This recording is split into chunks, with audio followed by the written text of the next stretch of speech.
Bem, olá meus caros, a ideia é que a gente vá fazendo algumas provocações, né, sobre a gestão de uma empresa, sobre como coordenar negócios, sobre planejamento. Eu sei, não precisava nem dizer, né, que você que é empreendedor como eu, e tem alguns aqui até que vão bater papo conosco, estou vendo aqui o Luiz Soares, o Wesley está aqui também, daqui a pouco vou chamar eles para falar. Eu sei que o Jorge também está aqui com a gente, o Fernando, a Ana Paula, o Otávio, e o Bruno também. Aos poucos a gente vai trazendo esse pessoal para dar alguns palpites aqui ao longo da nossa conversa, nesse primeiro momento em que a gente vai falar um pouquinho sobre a solidão na gestão, né?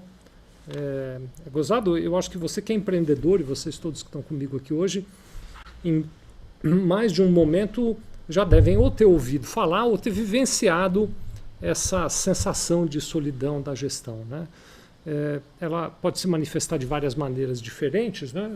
Quando eu digo pode se manifestar de várias maneiras diferentes, eu acho que tem assim dois olhares mais importantes, né? Essa solidão pode ser algo pesado, triste e difícil de lidar, né? Mas ao mesmo tempo também pode ser algo inspirador, né? Porque quem gere um negócio, quem faz a gestão de uma empresa, acaba de alguma maneira assumindo para si a responsabilidade de levar aquele negócio para frente, né? Seja uma empresa pequena ou seja uma empresa grande, não faz diferença, tem vidas ali dentro, tem pessoas, né? Eu gosto muito de ter esse olhar para o ambiente de negócio, um olhar onde o ambiente de negócio é mais do que dinheiro, né? É claro que o dinheiro está ali, ninguém nega e nem tem que negar, né? Que o dinheiro está envolvido nos negócios, mas o dinheiro, na verdade, ele é uma manifestação prática, ou talvez uma manifestação empírica, de objetivos que todos nós procuramos, sejamos nós gestores de uma empresa, ou sejamos nós clientes de uma empresa, ou mesmo fornecedores de uma empresa, ou funcionários, ou profissionais, ou prestadores de serviço de uma empresa. Todos nós estamos ali dentro daquele universo, como eu disse, pequeno ou grande, buscando a realização dos nossos objetivos pessoais. Em última análise, é isso que está envolvido. E o gestor, quando ele está ali naquela posição de gerenciar um negócio, eu tenho a impressão de que em muitos momentos ele vive essa situação de se sentir sozinho e de dizer eu tenho que assumir essa responsabilidade, né? Talvez hoje a gente vá conversar um pouquinho aqui, eu quero trazer alguns tópicos para o nosso bate-papo e aí já vou incentivando a vocês todos, viu? Vocês que quiserem participar também, usem aqui o espaço, a sala de conversa aqui do bate-papo do Zoom para ir fazendo as suas colocações e a gente ao longo dessa nossa conversa vai trazendo, vai inserindo vocês aqui também para essa noite de conversa aqui, né? Eu trouxe um material assim que eu queria compartilhar, material que alguns de vocês talvez até já tenham visto, porque é um material que eu acredito demais na utilidade dele ou na possibilidade dele ser um apoio para a nossa conversa, ser uma coisa importante assim que de alguma maneira nos conecte a todos ao redor de um tema comum, né, que é esse tema da gestão. Essa solidão, ela, na minha maneira, na minha maneira de ver, pode se manifestar em momentos diferentes. E eu trouxe aqui 10 momentos ou 10 reflexões, se você preferir, né, para que a gente possa olhar esses momentos e essas diversas situações e juntos tentar refletir como é que a gente trata com isso, o quanto isso afeta o teu negócio. Quero ouvir a opinião de vocês, quero de maneira bem ampla assim, promover um debate aqui com relação a isso, né? Então eu vou aqui já trazer esse tema para a nossa conversa, mostrando aqui 10 tópicos que eu acho que podem nos ajudar a refletir sobre como essa solidão se manifesta de maneira prática no nosso dia a dia. Deixa eu trazer isso aqui para a tela, quer ver? Onde é que ele está aqui? Eu abri no meu Safari, que está bem aqui, acho que é esse aqui, esse mesmo, vamos ver. Será que está passando aí para vocês? Não? Acho que ele não está. Vou compartilhar minha tela cheia aqui, que eu acho que pronto. Agora vai dar certo. Acho que vocês estão vendo, né? A tela aí, se vocês puderem me dar uma sinalizada aí se a tela apareceu com os slides da solidão da gestão. Regou. Chegou, né? Muito bom. Acho que assim, esses 10 itens que a gente vai conversar aqui de maneira rápida hoje, Eles mereciam uma conversa mais profunda, é claro que sim, mas hoje é uma provocação, né? Hoje é uma reflexão inicial para que você que está me assistindo aqui possa carregar isso aí para o seu dia a dia, para a sua experiência, né? Então, a primeira coisa que a gente quer conversar um pouquinho é a respeito dos objetivos da sua empresa, né? Definir claramente os objetivos do teu negócio pode ser algo muito desafiador, né? E é comum, é frequente até quando eu converso com empresários, que haja até uma confusão em relação a isso, né? Então, por exemplo, quando você falar para alguém, quando você, por exemplo, que é empreendedor, está me assistindo agora, né? Qual é o objetivo do teu negócio, né? O objetivo de médio prazo, o objetivo de longo prazo, né? Aonde é que você quer chegar, aonde é que você está. Estou vendo o Bruno aqui, meu querido sócio, meu querido amigo Bruno ali, ele sempre fica dizendo, né? Quem não mede, não controla, né? Então muitas vezes a pessoa tem um objetivo, por exemplo, eu quero crescer. Quantas vezes eu já não ouvi Bruno dizendo isso? Vou até pedir para ele me ajudar, viu, Bruno, você comentar um pouquinho esse tópico aqui em particular, né? Quem não mede, não controla, né? Eu quero crescer, tá bom, mas quanto? Em que período de tempo? De que maneira? Para chegar aonde? Com que objetivo esse crescimento? É só para ganhar mais dinheiro? Ou eu tenho alguma coisa a mais no meio disso, né, Bruno? Você fala tão bem disso. Dá um rápido pitaco aqui para a gente, meu amigo. Obrigado, viu, de estar com a gente. Boa noite para todo mundo. Prazer imenso estar aqui, Vicente, nessa noite especial, né? Obrigado pelo convite de estar aqui com vocês. Pois é, quem não mede não gerencia, né? Uma frase célebre aí da estrutura gerencial. E se eu tenho um dito, né? Um dito que serve para muitos parâmetros da vida, mas também para gestão, que é se eu não sei aonde eu quero chegar, qualquer caminho serve, né? Se eu não sei o meu objetivo final, eu posso seguir para qualquer caminho. E não ter uma boa gestão, não ter um bom acompanhamento, não ter boas métricas, faz com que a gente acabe tomando decisões baseadas em fatos que não sejam baseados em fatos e dados e que, de alguma forma, desvirtue a essência, né? Desvirtue o caminho que você quer seguir. Então, estabelecer um propósito, um fim, uma chegada, o que eu quero com o objetivo, e criar métrica e mensuração desse desempenho, faz com que o caminho seja, a trilha, né? O caminho percorrido seja assertivo, né? O que eu falo assim, em geral, se você não tem meta e ação, né? Se você não tem uma trilha bem construída, você acaba gerindo o seu negócio por uma lista de tarefas. E o problema de gerir por uma lista de tarefas é que a tarefa que você está executando agora pode não estar alinhada a esse objetivo de médio e longo prazo.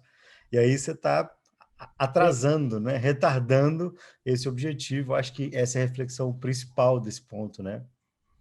Eu acho que cada um de nós talvez já tenha tido essa sensação, né? Ele está falando da tarefa que você está executando agora não está ligado ao teu objetivo, né? Quantos de nós, eu mesmo, e quantos empreendedores já não tiveram aquela sensação de chegar pela manhã na empresa, quando a gente ia para a empresa, hoje em dia está tudo muito virtual, nem sempre a gente vai para a empresa, né? Mas não importa, começar pela manhã o expediente, trabalhar muito ao longo do dia e quando o dia termina dizer, puxa, eu não fiz o que eu tinha imaginado que eu faria hoje, eu não cuidei do que eu tinha imaginado que eu tinha que cuidar hoje, né? Quando a meta não está clara, quando o nosso objetivo não está definido, isso é mais fácil ainda. A gente se mantém ocupado com uma série de coisas e torce para que a empresa vá bem, para que as coisas aconteçam sem ter claramente a definição disso, né? Então, ter uma boa definição de objetivos de médio e longo prazo e trabalhar esses objetivos em outras frentes, em outros tópicos que eu vou trazer mais adiante, eu vou explorar de novo essa questão dos objetivos, é algo fundamental para que você consiga se sentir menos sozinho na gestão, né? Para que você saiba exatamente para onde você está indo e para que você traga as pessoas com você. Porque é muito difícil você trazer, estou vendo o Luiz Soares aqui conosco, até vou provocar, não sei nem se está combinado do Luiz Soares falar, mas o Luiz Soares é um cara tão bom para falar isso, daqui a pouco vou provocar ele para falar sobre isso, mas é muito difícil você trazer as pessoas com você se nem você sabe claramente para onde é que você está indo, né? Mas a gente volta e avança nesse assunto, já logo aqui no tópico 2, falando um pouquinho da equipe, né? E aí a gente traz uma reflexão que assim, você confia na sua equipe para vencer os desafios futuros do seu negócio, né? E quando eu falo aqui de confiar na equipe, eu não estou falando daquela confiança no sentido esperançoso, né? De dizer, não, tudo vai dar certo, eles vão dar conta e tal, né? É mais do que isso, né? Você confia, por exemplo, que a sua equipe conhece claramente os objetivos, que a sua equipe enxerga claramente qual é o papel de cada uma das pessoas, de novo, seja a sua equipe grande ou seja a sua equipe pequena, né? Qual é o papel que cada um deles tem, o que se espera de cada um deles, como é que a gente espera que isso aconteça, né? Essa é uma missão constante. Você veja, a Sevilha Contabilidade agora, nesse mês de maio, completou, agora hoje é dia 17 de maio, né? No dia 1º de maio a gente completou 34 anos de idade, né? E a gente ainda tem esses questionamentos, ainda passa por esses papéis. Está conosco aqui o Luiz, vou tomar a liberdade, Luiz, de pedir para você dar uma palavrinha para a gente aqui. O Luiz nos ajuda muito nessa questão de gestão da equipe, né? Quantas vezes o Luiz já não me ouviu falando isso, e você que me acompanha talvez um pouco já tenha ouvido também, a equipe não se perde nas tarefas e esquece do cliente, né? Ou de coisas desse tipo. E é muito fácil isso, não é que a equipe faça isso porque não quer cuidar do cliente, mas é porque a tarefa talvez seja mais fácil de compreender o valor dela e por que eu estou ali, né, Luiz? Se você puder falar um pouquinho de equipe assim rapidamente, eu vou adorar te ouvir, Luiz. Obrigado, viu, estar com a gente. Valeu, Vicente, obrigado, boa noite. Essa questão, né, de tem Adorei uma esse lei... pano de fundo, viu, Luiz? Uma coisa assim, fantástico aí. Tem que chamar a atenção de algum jeito. Fantástico. Então, na verdade, assim, quando a gente fala desse desafio da gente mostrar o futuro, tá com a equipe preparado sim ou não, né?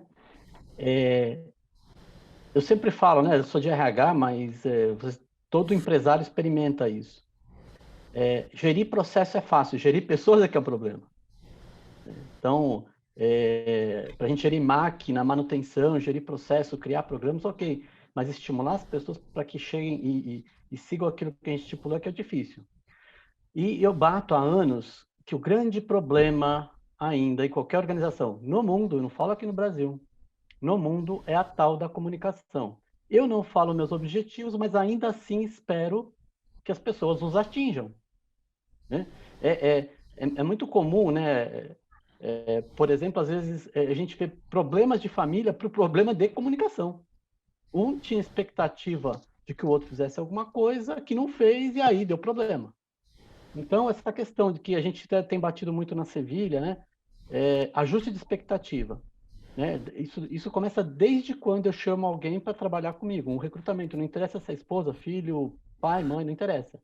Sempre que eu trouxer alguém, eu tenho que fazer um ajuste de expectativa dele para ver se ele pode me ajudar a atingir a minha expectativa e se eu, com ele no time, ajudo ele a atingir a expectativa dele.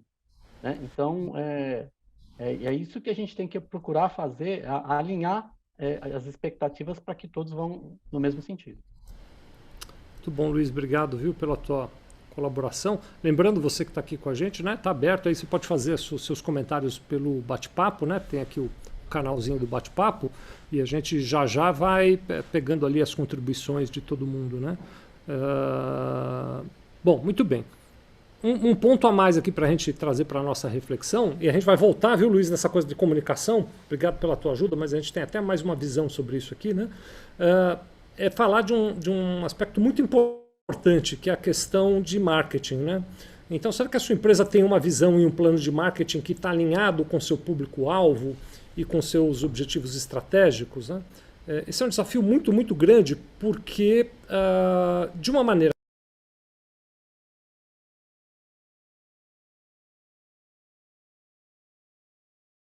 Seu microfone está mudo, Vicente. Travou aqui para mim também. Ficou mudo o meu som por alguma razão, é isso? Ficou, agora voltou, Vicente. Que coisa, eu não apertei nada aqui, mas tudo bem, acho que eu estou com a mensalidade atrasada, então deve ser isso. Mas estava dizendo aqui o seguinte, que um desafio muito importante é esse desafio de alinhar o plano de marketing com o público-alvo e com os objetivos estratégicos do seu negócio. A gente, no primeiro ponto aqui, estava discutindo sobre, será que eu tenho claramente alinhado e definido os meus objetivos? E a gente já falou sobre isso, às vezes é difícil ter esse objetivo claramente definido, né? Mas ainda que eu tenha alinhar isso com o meu público-alvo, ou até às vezes, viu, definir qual é meu público-alvo, com quem eu quero falar, que tipo de cliente eu quero trazer, né? E ter um marketing adequado para isso é um grande desafio, né? Eu sei que não é o caso de ninguém que está com a gente aqui hoje, mas tem muita gente que acredita, e eu quero convidar o Wesley, que está aqui com a gente, o professor Wesley, meu sócio, meu amigo também, para falar um pouquinho sobre isso daqui a pouquinho, Wesley. Mas tem muita gente que acredita que Se eu fizer uma página no Instagram, ou se eu fizer uma página no Facebook, um canal no YouTube, ou uma página no LinkedIn e colocar ali uma fotografia do logo da minha empresa, pronto, eu já estou fazendo marketing, já estou vendendo, né? É lógico que isso é uma estratégia, mas talvez seja pouca para eu conseguir atingir meus objetivos, né? O Wesley vai colaborar conosco, ele tem uma experiência grande de marketing, aí estuda muito esse tema, né? E eu acho que ele pode trazer para a gente algumas visões, porque tem isso também, né, Wesley? Tem a solidão de dizer, puxa vida, eu me esforço tanto com marketing e ainda assim não estou ganhando clientes novos, né? Pois é, Vicente. Primeiramente, deixar uma boa noite para todos aqui. Obrigado pelo convite de participar desse evento. E essa questão do marketing tem tudo a ver mesmo com o que o Bruno falou também, daquilo que se mede. Se você não medir, você não sabe para onde você vai chegar, o teu negócio não vai chegar. Porque quando a gente parte dessa premissa de que eu sei para onde eu vou chegar, você precisa traçar um plano para que você consiga, no curto, médio e longo prazo, atingir essas metas, né? E quando a gente fala do marketing nesse aspecto, é justamente isso que o Vicente falou. Então, não basta eu fazer ali algumas postagens, eu vou falar mais do marketing na parte digital, tá? Que é o que eu trabalho, é o que eu testo, é o que eu estudo aí nos últimos anos também. Então, não basta você fazer uma postagem nas redes sociais ali e torcer para que aquela postagem viralize ou pedir para um monte de gente compartilhar aquilo ali, porque isso, via de regra, não funciona. O que funciona é você fazer uma tração, né, um investimento nisso, definindo muito bem a persona, ou seja, pega aquela persona que o Vicente acabou de falar também, do teu negócio aí, e você, através do marketing digital, através das ferramentas, né, Facebook, Instagram e Google, você consegue atingir aquele perfil de cliente ideal. Como que você faz isso? Existem algumas ferramentas, né, o gerenciador de anúncios do Google, o gerenciador de anúncios do Facebook, e você consegue atingir esse cara por um preço muito barato.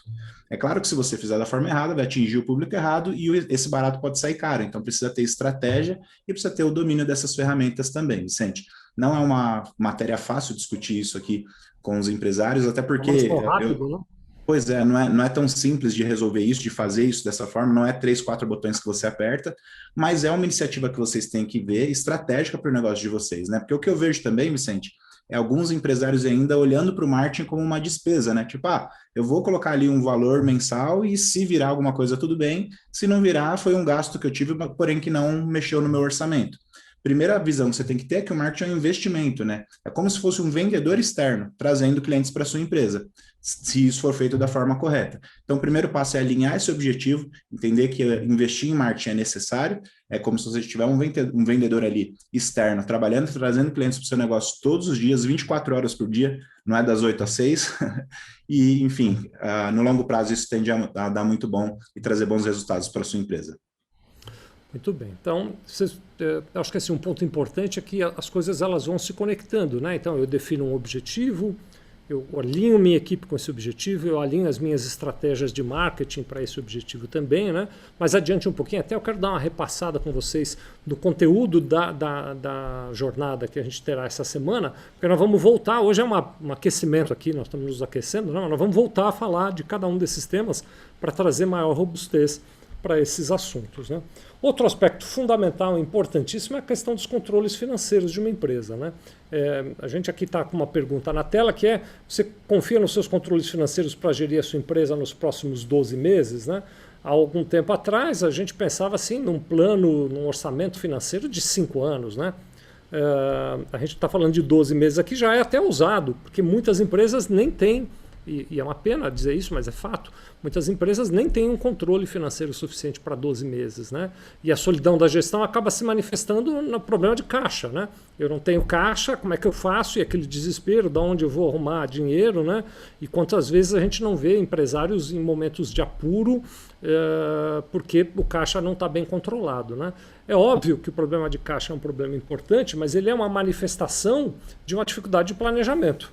A empresa que tem dificuldade de planejar, não conhece bem seus objetivos, não conhece bem o caminho que está fazendo, acaba tendo dificuldades de caixa. É natural, agora, por exemplo, nesse período de pandemia, quantas empresas não passaram por momentos difíceis de caixa, né? Mas a empresa precisa ter um bom controle, um bom planejamento financeiro para avançar nisso. E nesse quesito também, a gente em outro momento vai ter mais ajuda aqui para conversar, né, e para falar conosco, mas nesse quesito de planejamento financeiro, o que eu percebo de uma maneira geral é que as empresas têm um controle muito focado, quando tem, né, no que contas a pagar, E aí tem uma tentativa cotidiana de fazer com que o que eu tenho que pagar bata com o dinheiro que eu tenho no caixa ou com aquilo que eu vou receber, movimentos desconectados de um planejamento, né?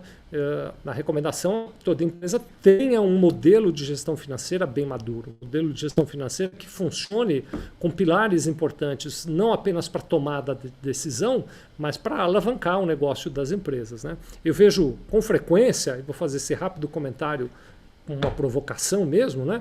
As empresas entendendo, não, meu problema financeiro eu resolvo vendendo mais. Isso é um pensamento comum, né? Mas nem sempre ele é verdadeiro, nem sempre ele é fato. Às vezes você tem um custo de aquisição de cliente tão grande que quanto mais você vende, mais dinheiro você perde, né? Ou às vezes você tem uma margem de contribuição negativa ou tão pequena que não é suficiente para custear teus custos fixos, né? E eu percebo que muitas vezes as empresas não têm nem mesmo a compreensão suficiente para avançar nisso, né?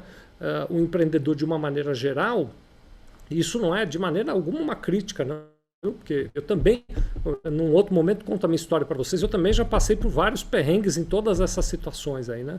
Mas o empreendedor, de uma maneira geral, ele olha para o empreendimento dele como algo sustentado pela habilidade dele de fazer um determinado produto ou de prestar um determinado serviço, né? Então eu, por exemplo, quando resolvi empreender, sempre trabalhei com contabilidade, gosto de contabilidade, vou empreender no segmento de contabilidade.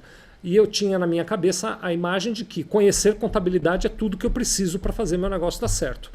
Depois que a gente põe o negócio na rua de verdade, é que você vai perceber que não. Você precisa conhecer de marketing, de gestão financeira, de relacionamento com pessoas, de coordenação de equipe. Aí você vai me perguntar, mas eu preciso dominar tudo isso? Talvez não. Talvez você possa, por exemplo, para marketing, contratar um especialista para cuidar do teu marketing. Assim como você, que é nosso cliente, contrata um contador para cuidar da sua contabilidade. Você precisa ter uma contabilidade, mas não precisa necessariamente executar. Você pode entregar isso na mão de um profissional, né? Mas o fato é que o pilar de gestão financeira é fundamental para o progresso de qualquer negócio, né? E a gente não pode negligenciar nem esse nem nenhum outro pilar, né? E a gente, ao mesmo tempo em que está cuidando de todos esses pilares que a gente já viu até agora, acaba se deparando com a questão da inovação. E aí a pergunta aqui é se a sua empresa é capaz de inovar na mesma velocidade com que o mercado muda. É inegável, e eu acredito que até redundante repetir aqui para todos vocês o quanto o mercado vem mudando nos últimos tempos, né? Todos os segmentos, sejam eles quais forem os segmentos nos quais vocês atuam, né? O meu segmento, por exemplo, de contabilidade, vem mudando constantemente. Os segmentos de produtos, de serviços, a maneira como a gente se relaciona com as empresas vem se tornando cada vez mais inovadora, né? Disrupções de todo modelo, vocês já ouviram muitas delas, né? Airbnb, Uber, Netflix, derrubaram grandes empresas para tomar mercado e para se tornar líderes, né? E se essas marcas não se cuidarem, logo, logo serão derrubadas também por outras ações disruptivas, né? A inovação é algo que está permanentemente junto de nós e permeando as nossas atitudes. Agora, será que a nossa empresa, será que o nosso cotidiano é inovador, é desafiador? Ele é um cotidiano dentro da nossa empresa na qual nós estamos olhando mais do que a nossa sobrevivência de hoje, mas olhando como é que o meu mercado, como é que o meu cliente precisa de mim daqui a algum tempo? A nossa capacidade de inovação está presente, né? Esse é um desafio muito grande. E é muito comum a gente olhar a inovação com um olhar restrito, com um olhar limitado. Então, eu vou trazer aqui 2 exemplos só, para que a gente reflita, e aí ao longo da semana, nos outros debates, a gente vai trazendo mais riqueza de detalhes nesses 2 exemplos, né? Mas o primeiro exemplo normalmente a gente pensa em inovação como coisas muito grandes, como coisas disruptivas que nunca ninguém tinha pensado antes e que transforma tudo. É fato que de vez em quando surgem inovações dessa natureza. Mas, em geral, a cultura da inovação se dá com pequenas melhorias todos os dias, a todo instante, a toda oportunidade. A inovação ela não precisa ser uma coisa gigantesca o tempo todo. Ela pode ser pequenas melhorias naquilo que você já faz hoje em dia. E da maneira como eu defendo, a inovação bem feita tem que ter o cliente no centro, né? Uma coisa muito comum, aí eu vou para o segundo aspecto que eu queria destacar dessa questão da inovação, é eu estar sentado na minha cadeira, planejando uma inovação que o meu cliente vai gostar. É lógico que tem uma chance disso acontecer. Mas se eu inverto esse processo, se eu me aproximo do meu cliente, se eu passo a conhecer a realidade do dia a dia dele e vejo onde ele tem necessidade de ajuda e inovo para tirar aqueles sofrimentos, aquelas dores e levar satisfações para ele, a chance de eu ter sucesso é maior. Então a boa inovação, em geral, ela é centrada no cliente e não no meu negócio, que é uma confusão muito comum que eu vejo por aí, né? Outro aspecto muito desafiador e que também está presente nessa questão da solidão, né, é o quanto quanto cada um de nós é senhor do nosso tempo, né? Esse é um desafio muito grande. Ser senhor do tempo é algo que parece simples, mas que não é. Eu vejo muita gente, né, e eu mesmo já me vi nessa situação, em que você, quando começa o seu expediente ou quando começa a cuidar, você se vê dragado por e-mails que apareceram e mensagens que chegaram no WhatsApp, ainda mais agora, hoje em dia, com tanta tecnologia, né? E assuntos paralelos e gente que te interrompe. Não, olha, deixa eu só te dizer, é uma coisinha rápida, vamos só olhar isso aqui. E como eu já disse mais cedo, o dia acaba, né? O dia vai embora e você não foi capaz de ajudar dentro dessa questão de gestão de tempo, né? De novo, todos esses elementos que a gente viu até agora são elementos que vão construindo um ambiente no qual eu consigo enxergar essas dificuldades, né? Então, a questão da comparação entre o que é urgente e o que é importante se torna mais claro quando eu sei claramente qual é meu objetivo, quando eu sei claramente o que a minha equipe e a minha empresa espera de mim, quando eu consigo enxergar cada uma dessas coisas, né? Eu queria trazer aqui para a conversa, para falar um pouquinho sobre essa questão do tempo. A gente nem combinou, viu, o que cada um ia dizer, né, nada disso, porque é realmente aqui um bate-papo, né? Eu gosto muito de deixar essa coisa muito, muito aberta, né? Quero convidar a minha colega Ana Paula, que está falando, se eu não estiver enganado, ela deve estar lá em Minas, né? Que é onde ela vive. Ana Paula é lá da nossa unidade de Santa Rita do Sapucaí. Ana, eu tenho visto o seu dia a dia e eu sei que cuidar do tempo tem sido um desafio para você, né? Eu tenho acompanhado bem de perto aí, né? Eu queria te ouvir um pouquinho sobre isso, assim, sobre o quanto a gente consegue claramente cuidar do nosso tempo ou quanto o nosso tempo nos sequestra e nos leva e o dia passa e a gente nem vê, Ana. Você sente isso também aí nos clientes? Olá, boa noite a todos. Fiquei muito feliz pelo convite, é um grande prazer estar participando desse evento, né? Com tantos profissionais aí à frente aí principalmente da contabilidade. E então, Vicente, o tempo, eu cheguei numa conclusão sobre o meu tempo, e isso vem dando certo para mim. Eu gosto de começar a trabalhar muito cedo. E em torno de 6:30 da manhã, já gosto de estar iniciando o meu trabalho. E assim, como que eu planejo o meu dia? As coisas mais difíceis, né, que eu tenho que resolver naquele dia, eu resolvo pela manhãzinha. Por quê? Porque a minha mente, o descanso, né, e a decisão vai ser melhor. Então, eu divido o tempo dessa seguinte forma. Eu começo bem cedo, né, que eu sei que esse horário eu não vou ter clientes para atender, ligações, enfim. E aí, o que é mais assim de urgência e mais de complexidade, principalmente resolver algum problema e voltado aí à parte de tributos, contabilidade, eu resolvo nesse período. E de acordo com o que vai ocorrendo o dia, eu vou resolvendo o restante. Então, sempre eu começo pelas coisas mais difíceis, mediano, e entre o tempo e o outro, eu vou resolvendo questões com a equipe, nem as outras questões que eu entendo que é mais fácil, porque no final do dia, você já está com a cabeça cheia, então eu creio que o erro aí na tomada de decisão, eu creio que é mais fácil nesse sentido. Então, eu procurei me adaptar assim e tem dado muito certo. Que bom, Ana, que bom. Legal ouvir aí o seu desempenho. Acho que todos aí têm uma dinâmica, né, para a gestão de tempo, né, ou para, de alguma maneira, transformar aí o aproveitamento do seu tempo, né? O importante é que a gente saiba usar o tempo alinhado para aquilo que é o nosso projeto, para aquilo que é o nosso objetivo. E, de novo, a gente vai várias vezes voltar nesse assunto, né? Entender claramente qual é o nosso objetivo. Porque nós temos uma necessidade, né, Ana e meus queridos amigos, de nos manter ocupados. Eu percebi isso de maneira mais clara ainda e mais exacerbada ainda durante esse período da pandemia, em que todo mundo queria fazer alguma coisa, né? Independente de ser algo que pudesse ou não trazer resultados efetivos e concretos, as pessoas queriam se manter ocupadas. Então, é uma enxurrada de lives, de encontros, de conversas, de material, de apoio e tal. É uma reação saudável até da gente se manter ocupado, mas o quanto mais a gente conseguir fazer isso ser um reflexo do nosso objetivo, melhor, né, Ana? Tem gente que de manhã, como você, produz melhor, eu também sou assim, eu de manhã produzo melhor, o dia vai terminando, parece que a bateria vai acabando, e aí Vai eu já... acabando, isso. Então, eu também, quando eu tenho um assunto complexo, eu prefiro tratar pela manhã, né? Mas tem gente que é o contrário, tem gente que prefere fazer à noite, rende mais, né? Eu estou vendo o Bruno balançar a cabeça aqui com um cara de quem só trabalha bem de noite e tal, né? Então, acho que tem essa performance de cada um. Mas o grande ponto é o quanto a gente está dedicando o nosso tempo para aquilo que é realmente importante. Seja de manhã, seja de noite, seja lá em que momento for, o quanto do meu tempo a gente dedica para isso. Estou vendo aqui conosco o Luiz Fernando, daqui a pouco vou chamar ele para fazer outra intervenção, não agora, Luiz Fernando. Ele está se recuperando de uma cirurgia, ele fez uma cirurgia complicada aí de desvio de septo e outras coisas e tal. Que bom te ver aqui, estou vendo que você está bem, obrigado, Fê, já te chamo para colaborar. Mas eu e ele tivemos um grande mestre juntos, foi o professor Boris Drizon, lembra dele, né, Fernando? Eu imagino que você deve lembrar, né?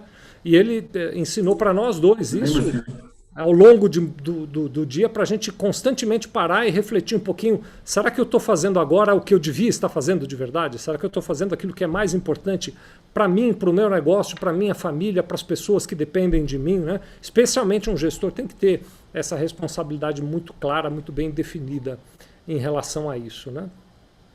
Quero trazer agora um outro ponto aqui para a nossa conversa, e é essa questão do sofrimento, né? Sim, porque é impossível, eu gostaria até de ouvir, se tiver alguém aqui conosco que queira discordar, né? Mas eu vou dizer dessa maneira, é impossível você empreender sem ter um sofrimento atrelado nisso, né? Não tem jeito, porque é um desafio muito grande, são muitos objetivos e tal, né? Mas o sofrimento ele não é o problema, pelo menos não da maneira como a gente entende, né? O problema é o quanto o seu sofrimento, que é inerente, que está atrelado ao empreendedorismo, se converte em aprendizado. O quanto você é capaz de converter esse sofrimento em aprendizado, né? Eu estou vendo aqui conosco o nosso primeiríssimo franqueado, que é o Felipe. Estou vendo ele ali no cantinho, né, Felipe? Felipe, que é lá de São José dos Campos. Ele já está conosco, se a memória não está, ele já é franqueado nosso há 8 anos, né? Junto com o pai dele lá, o professor Paulo Vinícius. Acho, Felipe, que você já sofreu um bocado também na tua jornada aí. É lógico que tem mais alegria do que sofrimento, eu tenho certeza que sim, né? Mas esse desafio de converter sofrimento em aprendizado, como é que você enxerga isso aí na tua experiência, Felipe, você e a tua família aí que cuida da unidade de São José dos Campos? Primeiramente, boa noite, né? Muito obrigado pelo convite. Meu pai, né, o Paulo Vinícius, meu sócio, ele não pôde estar presente porque ele dá aula à noite, né? Então, por conta da universidade. É uma satisfação, uma alegria, né? Estarmos participando. Bom, Vicente, você melhor do que ninguém sabe que desde o começo, para nós, a escolha da franquia foi uma forma, né, que a gente encontrou para diminuir essa sofrência, né, do empreendedor, né? Então, foi uma ideia do meu pai. Ele sempre tinha um sonho, né, de ser contador, e eu não tinha formação de contador na época, mas decidi partilhar desse sonho dele, né? E desses 8 anos tem sido muito aprendizado, né? Sofrimento, acho que do contador, esse do empreendedorismo, você pode colocar o cubo aí, né? Porque nós contadores temos a nossa sofrência e a sofrência dos clientes, né? Que nós somos meio psicólogos, sofre por eles né? também. A gente só falta pôr um divã ali na recepção, né? Para atender os clientes, que é uma alegria também, né? A gente compartilhar também da realização do sonho dos nossos microempresários, né? Então, eu vejo dessa forma, o aprendizado, ele quando você é contador, eu sou recentemente formado, né, em contabilidade, mas o escritório veio antes. Então, na questão do empreendedorismo, eu tenho um pouco mais de bagagem do que como contador em si, né? Então, eu posso dizer que esse sofrimento do cliente também vira o nosso aprendizado, mas a franquia trouxe uma tranquilidade a mais para nós. Isso daí eu posso garantir, reduzir um pouquinho esse sofrimento. Eu conheço bem a história de vocês e conheço. Eu também eu já fui franqueado, né, de outras áreas. Houve um tempo em que a minha esposa quis ter uma franquia de estética, então também já atuei como franqueado. Dá uma ajuda sim, mas não elimina, porque o sofrimento do empreendedorismo é o sofrimento daquele cotidiano, do dia a dia, né? Você trouxe um aspecto muito legal, Felipe, na tua fala, né? E eu compartilho disso e acho que muitos que estão aqui conosco também. A gente sofre junto com o cliente, né? O cliente está com dificuldade, a gente sofre junto com ele, quer ajudar, quer ver o crescimento dele, né? E isso nem sempre acontece de maneira simples ou de maneira fácil, né? Mas enfim, o ponto aqui é que o sofrimento ele não precisa ser nem paralisante e nem algo que se repita constantemente. A gente tem que, eu até brinco, né? Nosso desafio é sofrer de outras causas, né? É aprender com cada sofrimento e agora eu vou descobrir outra causa para sofrer, porque com esse sofrimento aqui eu já aprendi um pouquinho, né? Luiz Soares já trouxe esse tema desse 8º tópico para a gente refletir um pouquinho, que é a respeito da qualidade da comunicação e o clima de confiança na sua empresa para atingir os objetivos, né? Comunicação é um desafio muito grande e eu confesso a vocês, fazer aqui uma indiscrição, né? E o desafio da comunicação, ela cada vez mais me surpreende. Acho que de todos, o desafio que eu mais acho difícil dentro do empreendedorismo e onde essa solidão da gestão, para mim, pessoalmente, mais pega, é essa questão da comunicação, por várias razões, né? Vou aqui dividir com vocês algumas questões. Primeiro porque a comunicação, que tem uma raiz etimológica que quer dizer tornar comum, né? É a ação de tornar comum uma ideia, um pensamento, um objetivo, né? Primeiro porque a comunicação, ela tem duas mãos, né? Tem aquilo que eu digo, tem aquilo que a pessoa entende, nem sempre é a mesma coisa, né? Por mais que eu me esforce em ser claro, ou que vocês se esforcem em ser claro, essa comunicação nem sempre ela atinge da mesma maneira. Depois tem, além da compreensão, tem a expectativa envolvida na comunicação, né? E a partir disso, você, quando se comunica com o cliente, tem uma postura. Quando se comunica com, ou pelo menos deveria ter, né, com o fornecedor, tem outra postura, que é a postura sempre de ajustar a linguagem com aquele público que você vai conversar, com aquela pessoa que você vai falar, né? Porque aquela pessoa tem uma realidade, uma situação diferente, né? E esse desafio de ajuste da linguagem é difícil. Ele exige empatia, ele exige que você se coloque na posição da outra pessoa, né? Eu estou vendo aqui, por exemplo, o Otávio, que está conosco aqui.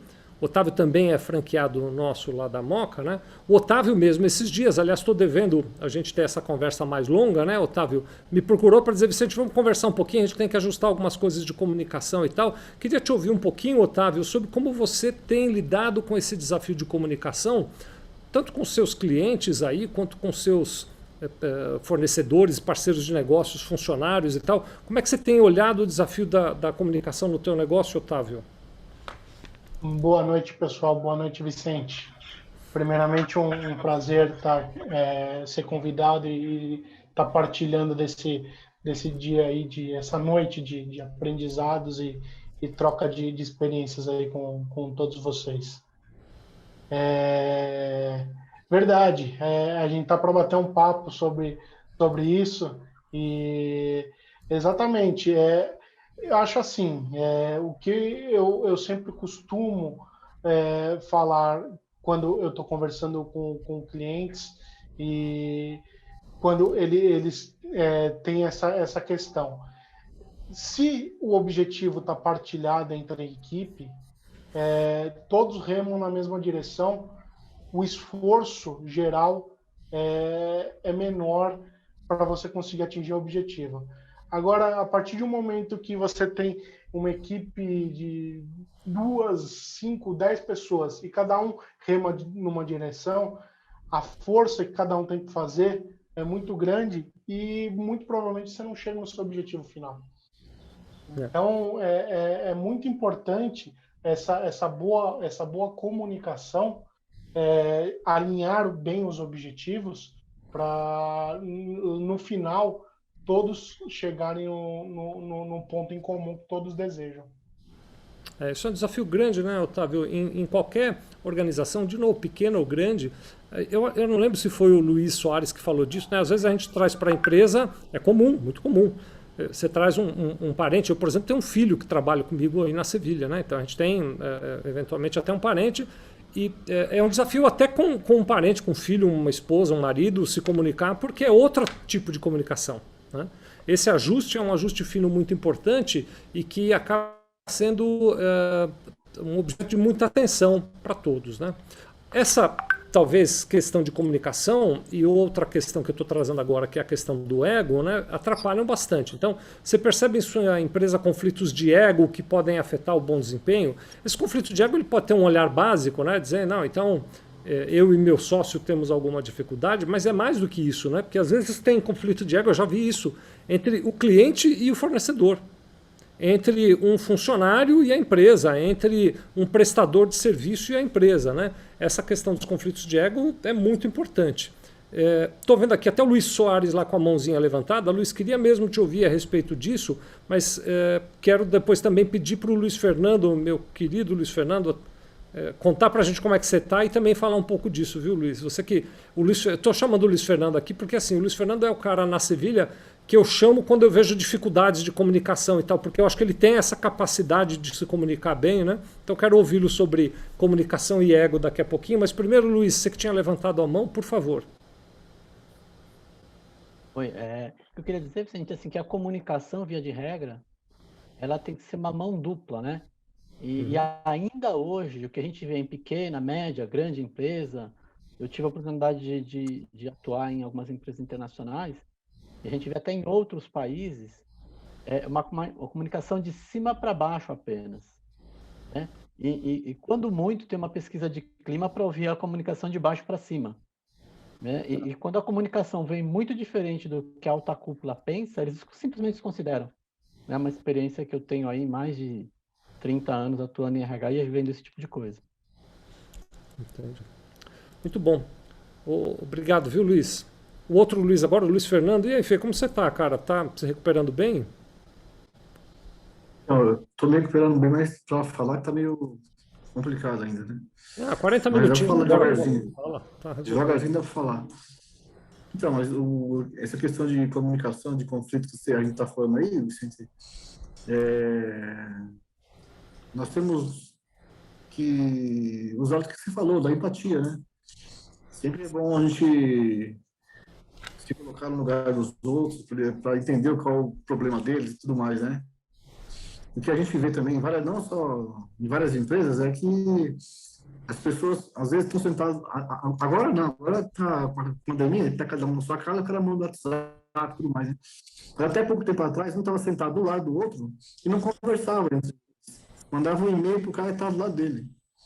Então, essa coisa da comunicação é bem importante dele, né? As pessoas, eu não sei qual é o motivo, que elas não interagem ali, né?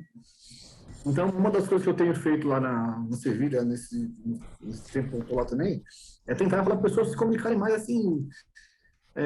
Ninguém precisa ser amigo de ninguém, né? Assim, olhar para minha casa para almoçar e tudo mais. Mas ser profissional e conversar quando tiver que conversar na hora certa ali, né?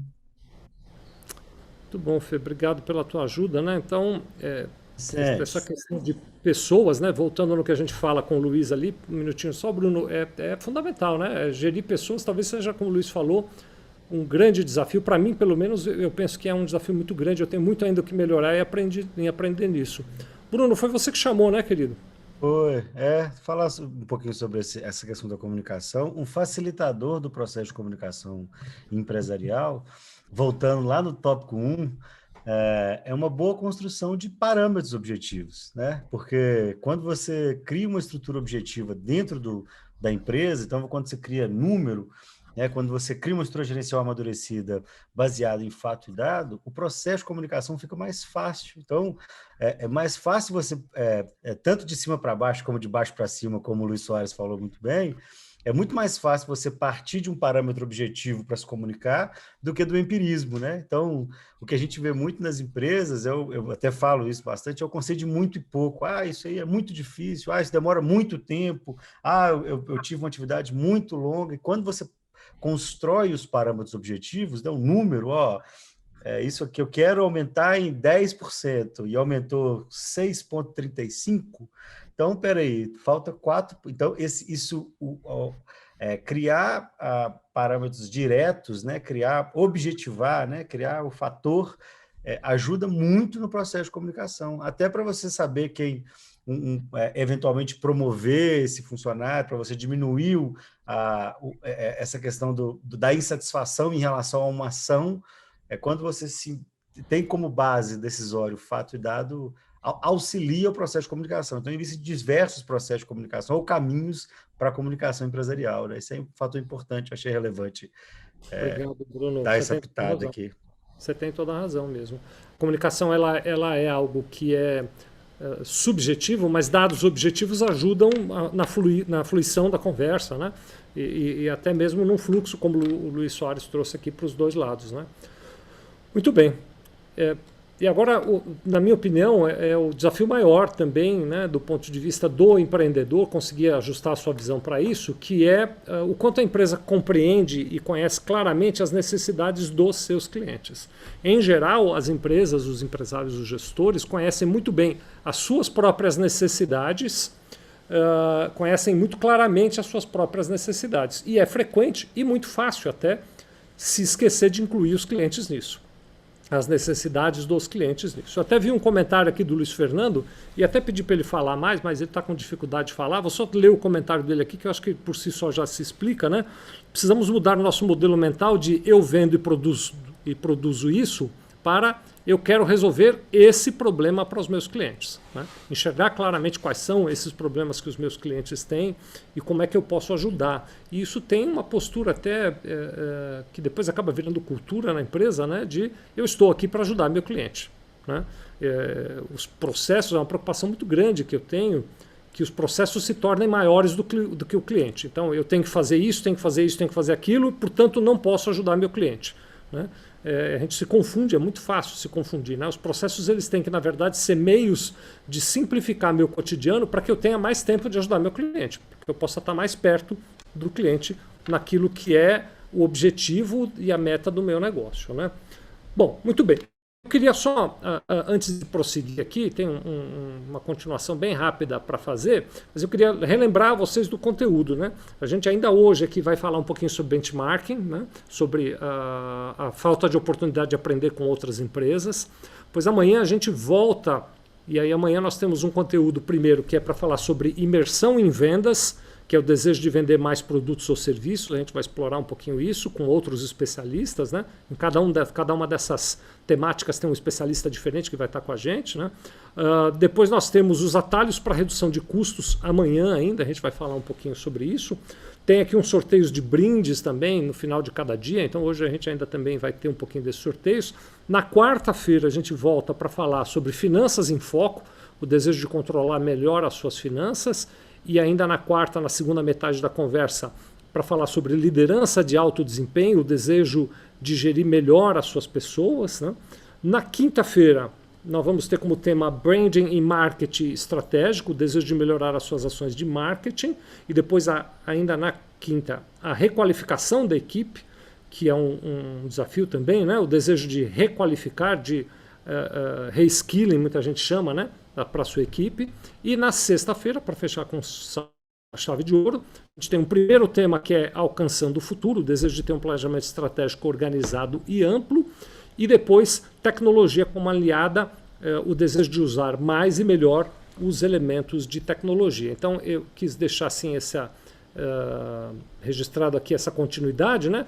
Esse primeiro papo que a gente está tendo agora é apenas para esquentar, e aí nós vamos ao longo dos dias. Hoje a gente ainda tem, daqui a pouquinho vamos falar de benchmarking com o Ricardo Moraes, né? Hoje a gente ainda tem um pouquinho mais. Vou dar uma rápida lida nos comentários aqui. Então, do Luiz Fernando eu já li, o Luiz Soares está em comparação, ou melhor, em complemento ao que o Luiz Fernando trouxe, também trazendo a provocação de que, ou até que problema que o meu cliente precisa que eu ajude a resolver, né? Porque às vezes nem ele mesmo sabe que problema ele tem, ou qual ele tem que eu posso ajudar mais, né? Identificar isso claramente, né? O Luiz fala sobre inovação aqui. Para poder se inovar, há que ter-se uma gestão que estimule e receba bem as novas ideias. Você tem toda a razão, Luiz. É uma cultura, né? Inovação não é um ato, inovação é uma cultura constante, né? Obrigado. A Daniele está trazendo aqui o comentário que a maior escassez dos empreendedores é o tempo, pois acabam abraçando muitas tarefas e a terceirização pode ser uma saída, é claro, naquilo que não é o core, né? Ou às vezes até em questões estratégicas do core, né? O Carlos Eduardo Pereira está fazendo um comentário. Você acredita que é possível transferir a mentalidade do fundador para os seus sucessores? Em muitas maneiras, sim. Luiz Soares me presenteou com um livro. Luiz, bem rapidamente, que o nosso tempo já está esgotando, fala para a gente, assim, bem rápido o nome do livro. É exatamente a mentalidade do fundador. A mentalidade do fundador. Isso, na verdade, é uma pesquisa de 2 consultores ingleses, e eles pesquisaram várias empresas de vários portes, de várias nacionalidades, inclusive brasileira, Ambev, por exemplo, e mostraram como empresas quase faliram pela falta da mentalidade do dono. Um livro muito interessante, o Luiz presenteou a mim e mais algumas pessoas da Sevilha, né? E foi bem bacana mesmo. Recomendo, viu, Carlos Eduardo, que você deu uma lida ali. Mais do que mostrar a importância da mentalidade do fundador, ele diz como transferir isso, como transportar isso para o resto da equipe. Vale a pena dar uma olhada ali. A Esther está fazendo aqui um comentário. Vicente, o sofrimento do empreendedor se resume através de franquias? Acho que a franquia traz alguns sofrimentos equacionados, Esther, mas não todos. Tem outros sofrimentos do dia a dia que a franquia não resolve, é só mesmo, vou brincar aqui, sangue, suor e lágrima que resolve, né? Tem sofrimento que não tem outro remédio, né? O Wesley está fazendo um comentário, essa questão de comunicação é importante de forma ampla, internamente e externamente também. A forma como você se comunica com o seu público-alvo, por exemplo, é verdade, né? Tem toda a razão. O Elson, um dia bem planejado, vai auxiliar na execução das atividades de maior prioridade, aliando eficiência com eficácia. Obrigado, Elson. Estou aqui de novo com o Luiz Fernando fazendo um comentário. Pessoal, boa noite. Eu não sou sem educação, não. É que eu esqueci de saudá-los mesmo. Não sei não, viu, Fernando? Eu acho que você é meio sem educação, sim. O Elson, a comunicação precisa ser de forma direta e clara, acompanhada de ações que sirvam como exemplos, que inspirem os envolvidos. Tem toda a razão, Elson. O Fernando está fazendo aqui um comentário. Minha conexão está ruim, vou precisar sair. Retorno amanhã. Obrigado. E o Luiz acabou de colocar aqui o link para quem tiver interesse. Olá, pessoal. Boa noite. Sejam todos bem-vindos. Sou o Ricardo Moraes, coordenador comercial da Sevilha Contabilidade Matriz. Estou lá há 12 anos e hoje eu vou conversar um pouquinho com vocês sobre benchmarking. Está todo mundo me ouvindo bem? Está tudo certo? Tudo bacana, Ricardo. Bom, Vicente. Então, bora lá. Deixa eu compartilhar a minha tela. Apareceu aí para vocês? Estamos vendo aqui. Então, bora lá. Vamos falar um pouco sobre benchmarking e por que ele ajuda tanto todo tipo de negócio, por que ele pode ajudar tanto todo tipo de negócio, né? Então, nós vamos falar sobre o que é, quais os benefícios, como utilizar essa ferramenta e os principais tipos. À medida que vocês tiverem dúvidas, enfim, a gente vai batendo um papo. Eu vou chamar o Felipe lá de São José e o Luiz Soares aí para papear também. Quem quiser fazer alguma intervenção, fica à vontade. Acho que é o que o Vicente falou, é um bate-papo e a ideia é agregar, né? Agregar conhecimento aí para todo mundo, trocar experiências, enfim. Então, o que é benchmarking? Benchmarking é a análise estratégica das melhores práticas usadas por empresas que são referências no mercado, visando a otimização de um negócio ou marca. Essas empresas podem ser concorrentes ou não, podem ser empresas de outros ramos. Então, nós vamos ver um pouquinho mais para frente como que as empresas de outros ramos podem nos ajudar. Tá? Já aproveito para chamar o Felipe para falar um pouquinho sobre o benchmarking, o que ele acha, se ele já utilizou, se ele traçou algum plano, enfim. O que você consegue falar para nós aí, Felipe? Boa noite, Ricardo. Tudo jóia? Boa noite. Tudo bem? Tudo bem, graças a Deus. Satisfação estar participando aqui, né? Tendo que o benchmarking é uma oportunidade excelente, né, de você aprender com processos, né, de empresas, né, que nem você falou, que são referências no mercado, né?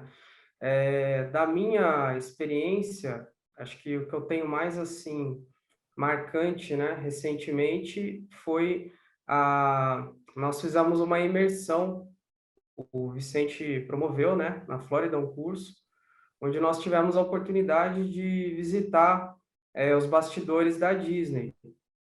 Para mim foi uma experiência única, né? A gente conseguiu ali desenvolver um trabalho em grupo, onde a gente analisou dentro da Disney o que que ela tem os segredos que ela tem, né? Para compartilhar, que encantam os clientes. Então, uma das coisas que mais me chamou a atenção foi a preocupação com os clientes internos, né? Não sei se eu já estou dando um spoiler aqui, né? De algum Não. que você vai falar, mas os clientes internos, né? Que são tão importantes quanto os clientes externos, né? Que nós também devemos encantar, né? Isso é só assim um tema, né? De tudo que a gente viu lá. Então, seria mais ou menos isso que eu entendo, né? Você ter uma oportunidade de entrar mesmo, entrar assim de forma profunda em alguma empresa, referência ou até assim alguém da sua região, né? Que você entenda que seja uma referência ali, para poder entender os processos, né? Do sucesso daquela empresa. Perfeito, perfeito, Felipe.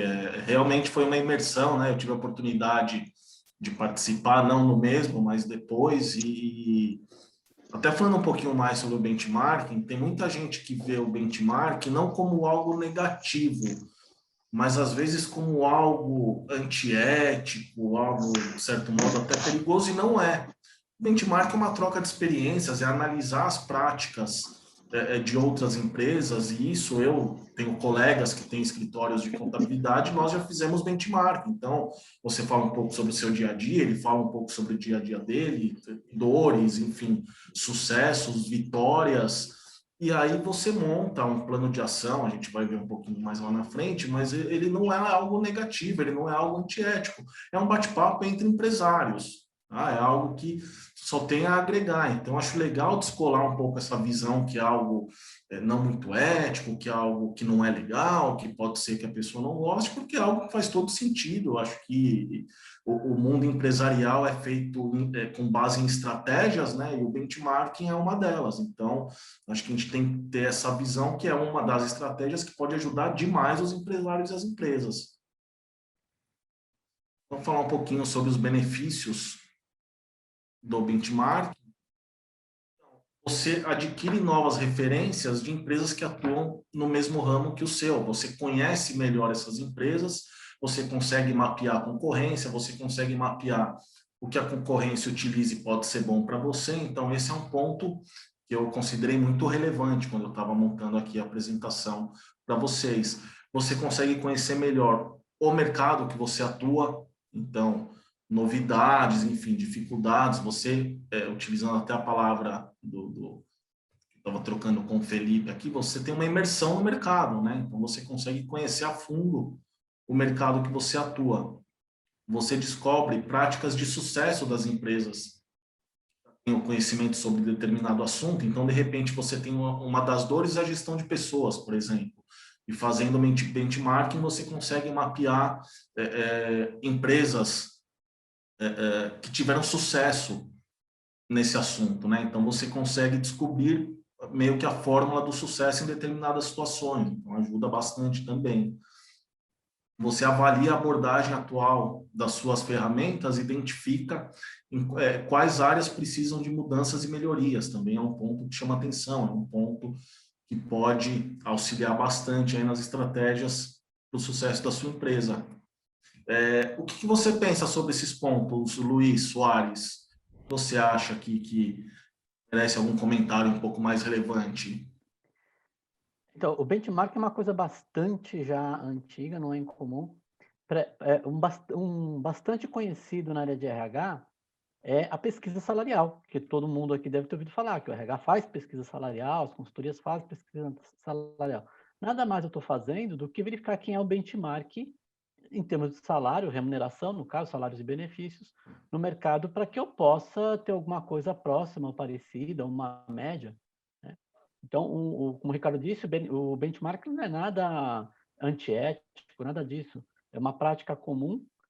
Agora, o que é interessante é que hoje a gente tem uma fonte, né, aquela história, né? Se eu não sei, o Google sabe, né? Então, boas partes das coisas que a gente não sabe, a gente vai no Google. Então, a gente tem, quando a gente fala de RH, melhores empresas para se trabalhar. Aquilo é um benchmark. Fala, olha, eu queria ser igual a essa empresa, né? Quando a gente fala em RH. E tem isso em quase todos os outros segmentos de negócio. Tem contabilidade, pesquisas, os melhores escritórios, tem no setor farmacêutico, tem, enfim, tem em todos os setores. Então, não é difícil a gente fazer um benchmark hoje. Agora, o que falta, às vezes, para a gente é cara de pau, né? Verdade. Eu olhei lá, né? Eu estive falando com o Victor Sevilla há uns tempos atrás, que eu sou muito cara de pau. Eu vejo alguém que faz uma coisa boa, penso comigo, o máximo que ele pode dizer é não. Eu ligo para o cara, eu não conheço, não interessa que parte do mundo que ele está. Eu ligo para o cara e falo, olha, eu vi que você escreveu sobre isso, achei muito interessante. E você poderia me dizer como é isso, poderia me dar mais informação? Então, eu já fiz vídeo, conferência com várias pessoas que escreveram, pessoas importantes aí de destaque no mundo dos negócios, e assim, o cara se sente o maior prazer de falar, assim, do que ele fez, como é que ele fez, sabe? Então, é até interessante que eu mostrava para o Victor, até foi no final do ano, um dos caras bem conhecidos aí no mundo dos negócios, um americano, me ligando para desejar o feliz aniversário no final do ano. Então, assim 98% não quer nem te falar com você, mas ok, se 2 falar, são 2 a menos, né, que você conseguiu informação. Não, com certeza. E acho que você colocou muito bem, Luiz, que tem que ser cara de pau, né? Não tem jeito. O Google tá aí, ele é um grande facilitador. Então, hoje, no Google, você encontra propostas, você encontra detalhamento de serviços, enfim, você encontra uma série de informações e ajuda. O Google tá aí para isso, né? Mas um pouquinho de cara de pau também acaba ajudando ainda mais. Igual eu comentei, eu tenho amigos que são do mesmo ramo e a gente vira e mexe conversa sobre o dia a dia. É óbvio que no benchmarking você não abre grandes estratégias da sua empresa, né? Você tem ali um limite que você pode expor e outro que não, enfim. Mas é um pouquinho de cara de pau também, eu concordo com o Luiz. Acho que é um trabalho contínuo. É claro que você faz um benchmarking, você monta uma estratégia e vai trabalhar em cima disso, né? Você monta ali o seu plano de ação para atacar as dores que você tem, mas o benchmarking ele acaba sendo contínuo, porque as dores vão surgindo, as dificuldades vão aparecendo, enfim, e é um trabalho contínuo, mas que eu reforço aqui, eu já falei e repito, ele traz muitos benefícios para as empresas, ele traz muitos benefícios mesmo. Então, é algo que tem que ser muito bem trabalhado, muito bem pensado, e essa dose aí de cara de pau que o Luiz citou, agrega demais. Então, você puxa, e você acaba fazendo até amizades, enfim, você vai se aprofundando ali, vai trocando experiências no dia a dia. É muito, muito bacana, é muito benéfico mesmo. O Ricardo, posso fazer uma contribuição e uma interrupção aqui? Deve. Em geral da ação, né? Primeiro, para contar, esses dias, por exemplo, recentemente é uma prática que eu gosto muito, essa prática do benchmark, né? Recentemente eu fui a Cacau Show para ver o modelo de franquia deles, um negócio surpreendente, passei uma manhã lá, fiquei boquiaberto, ainda fizemos esse presencial, foi ainda já no meio do período da pandemia, mas o pessoal da Cacau Show não parou em nenhum momento durante essa pandemia, eles trabalharam normalmente, tem um nível de infecção muito pequeno. Fantástico as coisas que aprendi lá, né? Trouxe para cá, recomendo muito o benchmark de uma maneira geral. Tive esses dias recentemente também falando com o Rogério Salumi, ele é fundador da Wine, que é uma das maiores, aliás é o maior clube de vinho do mundo, a Wine é brasileira, é o maior clube de vinho do mundo. Impressionante o que a gente aprende conversando com esse tipo de pessoa, né? Também o fundador da Zissu, que é aquele pessoal dos colchões numa caixa que você compra e fica com 100 dias lá para testar e tal. Modelo de negócio fantástico, é gente que pensa diferente. E você veja, não são as áreas em que a gente está, né? Eu estou na área de contabilidade, né? São áreas diferentes. Só quis trazer essa contribuição, viu, Ricardo? Que às vezes o benchmark de outras áreas é até mais rico do que o da nossa área, porque às vezes todo mundo da nossa área já conversou, todo mundo faz igual ou todo mundo faz bem feito, mas se você for buscar inspiração em outras áreas, O benchmarking pode trazer assim, um olhar revolucionário, né? Recomendo demais. Tem benchmarking, Luiz, você estava falando agora, em que você faz direto com a pessoa, liga, conversa, a pessoa te recebe.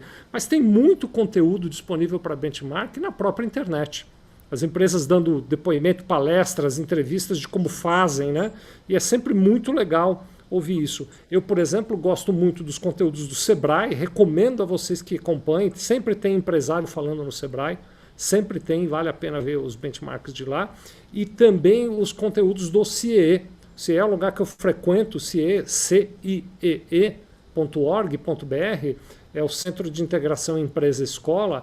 Eles fazem palestras brilhantes com empresários, com executivos, com grandes empresas e com empresas inovadoras. Vale muito a pena ver. Nós tivemos, Ricardo, eu queria te fazer essa interrupção, pedir essa licença para você, uma dificuldade com o som, né, no meio do nosso intervalo, mas a Esther parece que já conseguiu resolver. Podemos fazer uma pausa, 1 minuto, prometo para vocês, 1 minuto apenas, para passar um vídeo e a gente continua aqui a conversa, pode ser, Ricardo?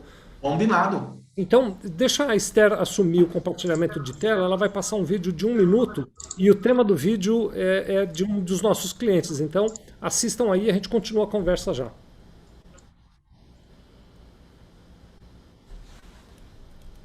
Acho que ainda continua sem som, Esther.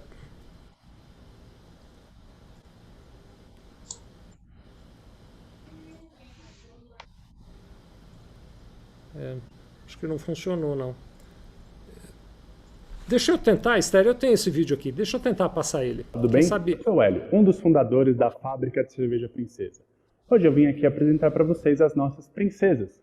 Nós temos a Princesa IPA, a Princesa Red Ale, a Princesa Witbier, a Princesa Premium Black, a Princesa Pilsner e a Princesa Passion Fruit. Você já deve ter ouvido falar que os ingredientes da cerveja são água, malte e lúpulo, né? Pois bem, aqui na Princesa nós temos uma preocupação muito grande com esses ingredientes. Nossa água mineral, ela é direta da fonte. O malte e o lúpulo são importados de países com excelentes cervejas, como por exemplo Alemanha e Bélgica. Tudo isso porque aqui na Princesa o nosso propósito não é só fazer a melhor cerveja do mundo, mas sim fazer deste mundo um lugar melhor para podermos apreciar as nossas cervejas. Você quer saber mais sobre as nossas princesas e conhecer um pouquinho da nossa história que começa lá no tempo do Império? Acesse cervejaprincesa.com.br. Obrigado, Esther. Obrigado, Ricardo, pela pausa. Obrigado a vocês todos. Cerveja Princesa mandou esse material para compartilhar. Uma das ideias é que a gente tenha os participantes, os clientes da Sevilha trocando informações sobre seus produtos, sobre seus serviços aqui também. Ricardo, assume de novo aí. Mas aí eu queria te pedir mais um favor, viu? Ela ia fazer alguns vídeos ali, são 5 ao todos. Na próxima interrupção que você conseguir, você dá um minutinho para a Esther passar mais um vídeo? Perfeito, combinado. Vou passar Obrigado. o próximo slide e eu interrompo para ela passar o vídeo sim. Pode deixar, até falando, dando continuidade ao que você estava falando, né, Vicente? A empresa, agora me fugiu o nome, dos colchões, ela não vende colchão, né? Zissu. Zissu, ela vende uma boa noite de sono. Então, é um insight aí, que igual o Vicente falou, de uma empresa que não é do ramo, né?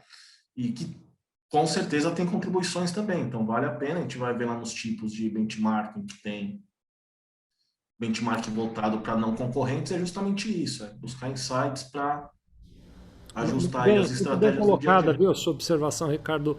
Você vê que até, por exemplo, já tem um benchmark para todos nós aí, né? A ampliação do nosso objetivo, né? Que não é só vender colchão, é ter uma boa noite de sono. Olha que olhar amplo, né? Exatamente. Vamos lá, como utilizar essa ferramenta? Então, o primeiro passo é estudar bem o seu próprio negócio, para você mapear quais são as dores e mapear aí as situações que você quer atacar, né? Você quer levantar outros concorrentes ou de empresas, dos concorrentes ou das empresas de outros ramos ou dos dois, enfim. Mas você tem que estudar bem o seu próprio negócio, você tem que conhecer a sua empresa a fundo para poder fazer esse benchmarking bem feito aí com o máximo de sucesso possível. Selecione de 1 a 3 concorrentes ou empresas, na verdade, para monitorar concorrentes. E aí você pode colocar aí empresas de outros ramos para aumentar o trabalho, né? Para aumentar aí o estudo. Estabeleça indicadores. Então, é sempre... O Luiz gosta bastante desse tipo de análise. né, Luiz? Até se você quiser fazer alguma contribuição aí em relação a esse ponto, pode ficar à vontade, pode falar. É verdade, sim. Eu sou um pouco analítico nesse aspecto, que eu tô com o Bruno, né? Quando a gente fala que não há vento favorável para aquele, para aquele que não sabe onde vai, né? Já diria o filósofo, né? O Sêneca. Então, eu acho que a gente tem que ter, sim, indicadores específicos e indicadores que a gente seja capaz, né, de cumprir. Não adianta, assim, eu vejo, às vezes, muita empresa, assim, quando a gente fala em benchmark, fazendo um benchmark sonho, tipo, olha, eu quero ser uma empresa tão tecnológica quanto a Apple. Ok, é um sonho, é um benchmark, é possível, mas você tem que fazer benchmarks menores e ir crescendo ao longo do tempo, essa é a ideia. Obrigado, Luiz.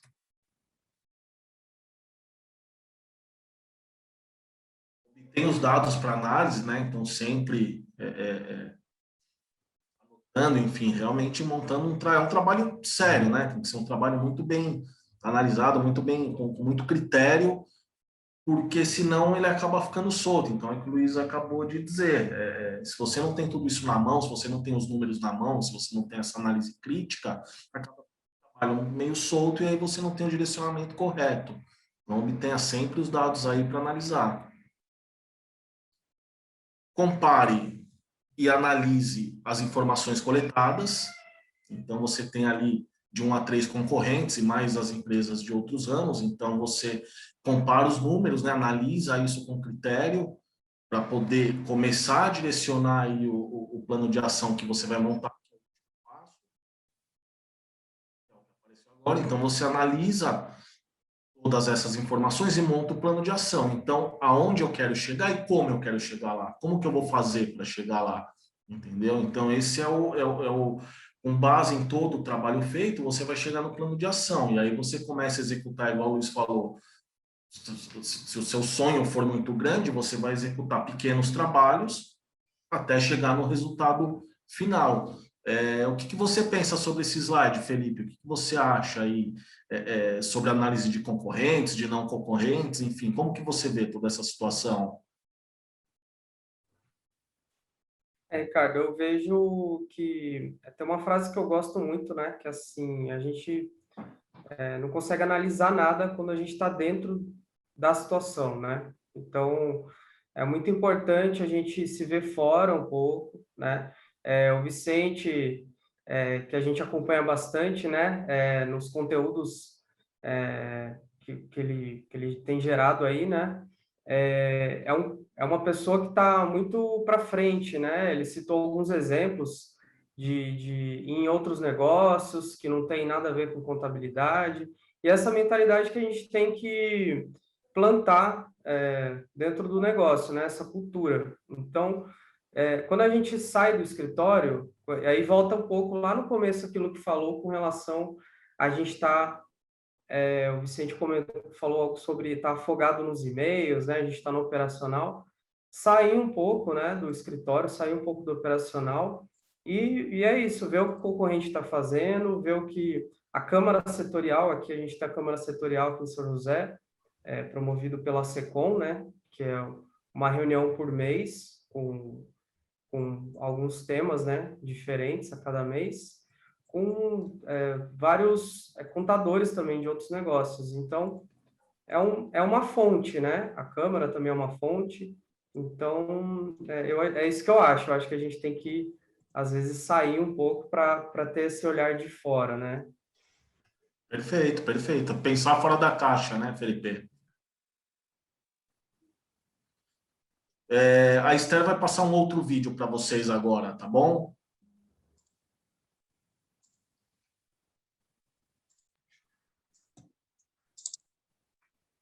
Olá, seja bem-vindo à Flex. Meu nome é Jean.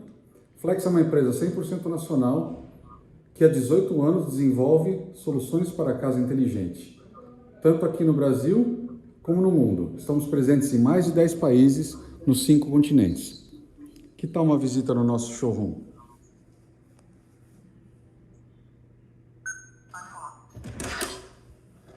Alexa, cheguei.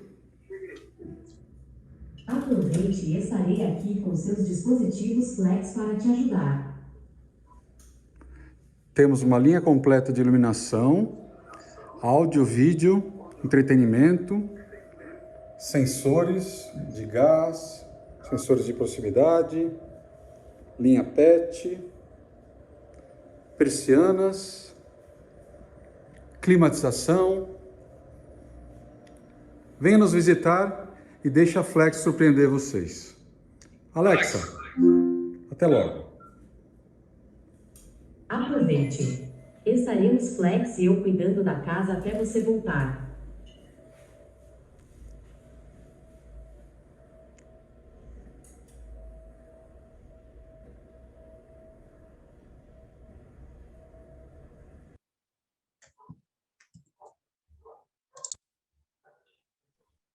Bem legal. Podia fazer um mix da Flex com a cerveja para a Alexa servir uma cerveja, pessoal. Aí ia ficar... Boa, vamos fazer isso. Tá bom. Minha tela tá Deixa aparecendo. eu só fazer uma colocação aqui. Depois você. Claro. Acho que todos que se inscreveram receberam por e-mail. A Daniela me avisou aqui um e-book que tem todo o conteúdo que a gente está trabalhando e tal, e que tem os contatos de todos esses nossos clientes que mandaram material. Tem até contato lá de algumas empresas que não mandaram material, mas que estão colocando seus negócios à disposição de vocês também. Acompanhem lá, tá bom?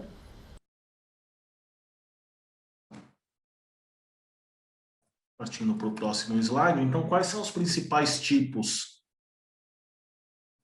de benchmark, né? Externo. Tem o benchmark interno. Então, eu fiz questão de falar do externo aqui, né? Mas tem o benchmark interno também. Então, você, por exemplo, tem o gestor da sua área, falando da contabilidade, né? Da área contábil, que é muito bom em gestão de pessoas.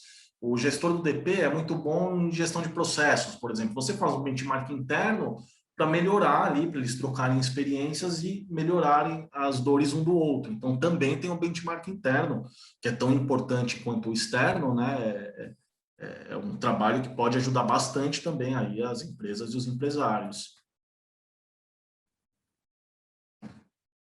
Então, um dos principais tipos é o competitivo, que é focado em realizar uma comparação direta com os concorrentes. Então, aí passa por preço, prestação de serviços, quais produtos vende, como vende, enfim.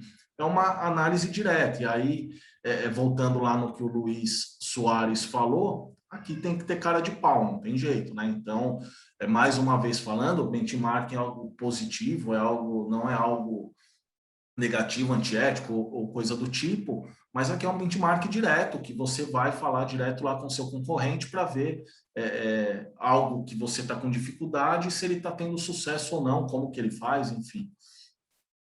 Um outro tipo é o funcional, que nesse caso o foco é voltado para a análise de práticas semelhantes comuns com empresas de segmentos diferentes. Então, o Vicente falou bastante sobre isso, né? Você pode, em empresas dos mais variados ramos, e fazer uma troca ali muito boa para o seu dia a dia. Você consegue essa questão da Zissul, por exemplo, ela não vende colchão, ela vende uma boa noite de sono. Então, o Fernando falou lá no começo da nossa conversa, você resolve o problema do seu cliente. Você não vende um produto, você foca na solução do problema. Então, isso acontece muito pode acontecer muito com empresas de outros ramos. E tem o benchmark genérico, que é um processo de comparação mais amplo. Um dos principais objetivos é você ser inovador e obter insights. Então, você faz um trabalho mais amplo, mais genérico, não é um trabalho tão aprofundado, que você consegue levantar aí alguns pontos que você pode montar um plano de ação. Então, você puxa alguns insights e trabalha em cima disso, né? Um benchmark mais genérico, mais amplo. O que você pensa sobre esses três principais, Luiz? Eu queria que você falasse um pouquinho também sobre o interno, né? Eu não falei muito sobre ele, mas acho que em relação a esse ponto você consegue contribuir bastante aqui para a gente. Exatamente, assim, quando a gente pega a Sevilha, né, não sei nem se o Vicente sabe o detalhe, né, porque ele confia demais quando ele delega alguma coisa, isso é bom, mas a gente tá criando na Sevilha quais são as competências internas que um e outro são fortes, e a gente está fazendo, primeiramente, esse processo no comercial com a equipe do Ricardo, né, estamos fazendo um piloto lá, onde a gente está avaliando quais são os potenciais de cada um natural, ou seja, no que ele é bom naturalmente. E depois nós vamos fazer ajudar o outro no que o outro precisa melhorar, né? Essa é a lógica do negócio. Então, tem gente que é muito bom para fazer uma apresentação de PowerPoint, só que ele não tem ideia. Em compensação, tem alguém que é muito bom para ter ideia, mas não é bom fazer o PowerPoint. Nós vamos unir os dois, né? E fazer a coisa caminhar melhor. Só que hoje, na verdade, no caso Sevilha, a gente ainda não sabe quem é quem, né? Por isso a gente está mapeando, né? A gente está fazendo o Ninebox, entre outras coisas, a gente está fazendo esse mapeamento. Então, esse benchmark interno, a gente, assim, tem muita coisa interna que a maioria, assim, tipo, 70%, 80% das empresas perdem por não olhar para dentro. Ela está tão atenta para fora, né? E, assim, tem uma máxima empresarial, né, que vários empresários de sucesso falam aí, né? Que eu mais gosto, que fala de uma forma clara, é o Lehman, Jorge Paulo Lehman, que é dono da Ambev, né, dentre outras coisas, em que ele fala assim, que o nosso problema maior é interno. 80% dos problemas empresariais são internos, 20% é externo. Né? Então, ele falou que se ele tiver interno bem resolvido, ele consegue resolver externo. Então, esse benchmark interno é fundamental para que se resolva problemas externos. Então, você acha que ele tem que ser feito de dentro para fora, Luiz? Você acha que a gente começa o benchmark internamente e depois você expande ele para concorrência, para outras empresas? Você acha que o trabalho tem que ser direcionado mais ou menos dessa forma? Exatamente. Por exemplo, quando a gente fala na Sevilha que o nosso lema hoje é que a gente, assim, nós temos que entregar o melhor valor ao cliente, né? Que o nosso slogan né? Mais do que contabilizar, nós agregamos valor. Para a gente, de fato, entregar valor para o cliente, a gente tem que olhar, às vezes, internamente, tem alguém que está entregando um valor incrível. Como é que ele está e o colega do lado não? Né? Então, a gente trazer esse colega e falar, como é que você faz isso? Por que você faz? Por que o outro não faz? Porque quando você vê uma coisa acontecendo internamente, né? E você vê que é possível, fica muito mais fácil de fazer o que a gente chama de desdobramento dessa função de benchmark. Perfeito, Luiz. Concordo com você. Eu volto a falar, acho que o benchmarking ele ajuda demais e o interno ele tem um papel fundamental mesmo. Acho que a partir do momento que você olha para as pessoas, você consegue aliviar uma série de dores que a empresa tem no dia a dia e aí o trabalho flui bem melhor. A Esther vai passar mais um vídeo para vocês, tá bom? Só um minutinho, Ricardo. Pode falar, Luiz, pode falar. Só um adendo, né? A gente é o país do futebol, eu dou o exemplo do futebol, né? Eu falei para todas essas pessoas que a gente está dando feedback da avaliação do potencial, é possível um lateral esquerdo jogar na direita, ele joga também, mas ele não joga tão bem quanto se ele estivesse na esquerda. Então é isso que a gente precisaria fazer nas empresas, colocar as pessoas na posição onde ele é melhor. E às vezes a pessoa acaba entrando na lateral direita, né? Por uma necessidade, enfim, por uma série de fatores, e aí ela tem que ser remanejada para a lateral esquerda, é isso que você está dizendo, né? Isso mesmo. Perfeito. Vamos lá, Esther, deixa eu...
Muito bom.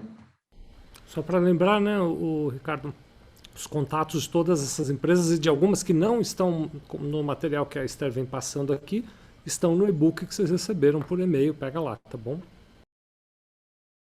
Ô, Ricardo, eu posso voltar um pouquinho na questão de fazer o plano de ação, né? Existe uma série de planos de ação, né? E a gente sempre, assim, o que eu acho legal, a gente recomendar a gente usar o que eles chamam de... Todo plano de ação tem que ter uma meta, né? De benchmark, onde é que eu quero chegar? Benchmark, onde é que eu quero chegar, né? criar a meta SMART, né? Ou seja, a meta ela tem que ser específica, não pode ser uma coisa ao léu, né? Ela tem que ser mensurável, atingível, né? Relevante. Então, a meta SMART dá esse direcionamento para a gente. Perfeito.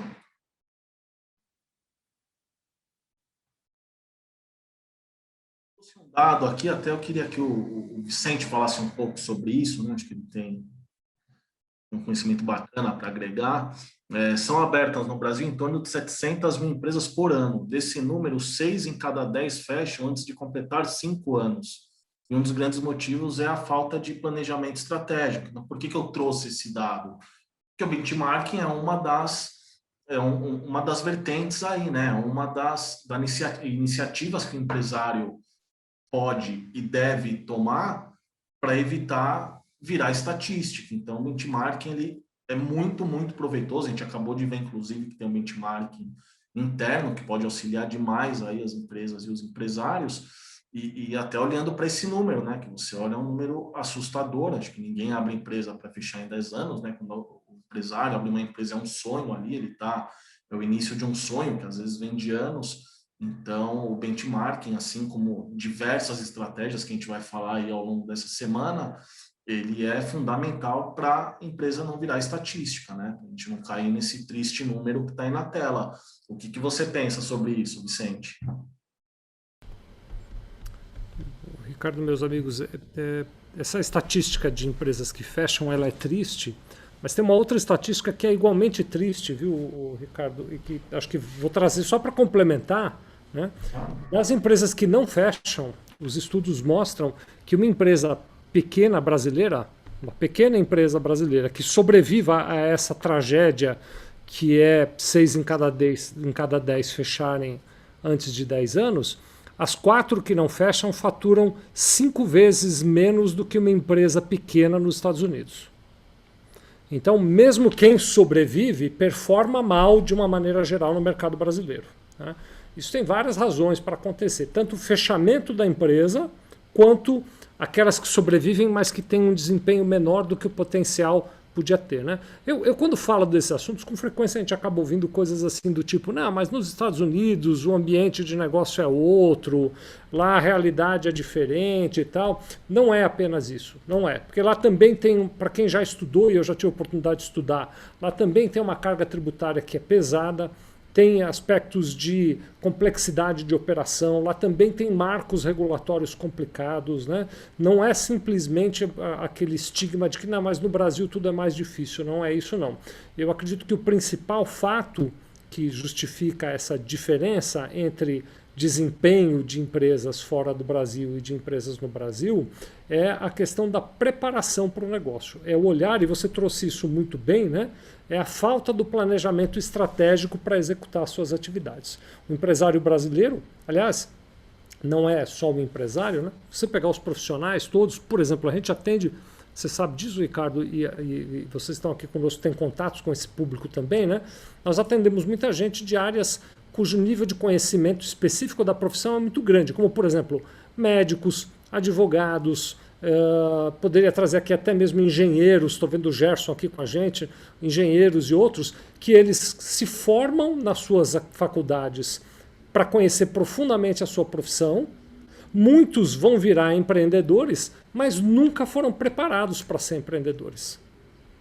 E aí a gente cai naquela situação que eu já vinha dizendo numa outra fala minha aqui, Ricardo, em que a pessoa acredita que se eu sou um bom médico, eu posso abrir uma clínica que eu vou me dar bem.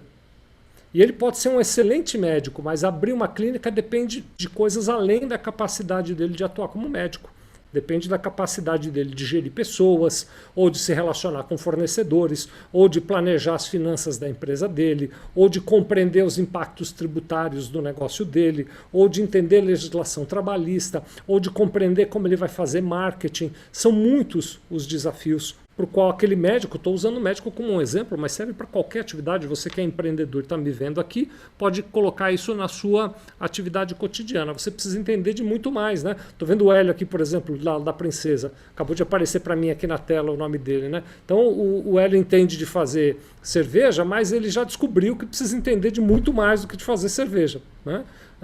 O pessoal da Flex lá, que a gente viu agora há pouco também a propaganda deles, mesma coisa, eles entendem de automação, mas eles já descobriram que precisam saber muito mais do que automação. É vencer esse desafio que é um grande obstáculo para o empreendedor de uma maneira geral. É compreender que o planejamento estratégico é o ambiente ou é o instrumento que ele tem para definir claramente que objetivos ele quer atingir, como ele fará o atingimento desses objetivos e compreender, tem métodos para isso, análise SWOT, por exemplo, no que ele é bom, um pouquinho do que o Luiz Soares vinha falando agora, né? No que ele e o negócio dele é bom e que oportunidades isso traz, e no que ele e o negócio dele é fraco e que ameaças isso traz, né?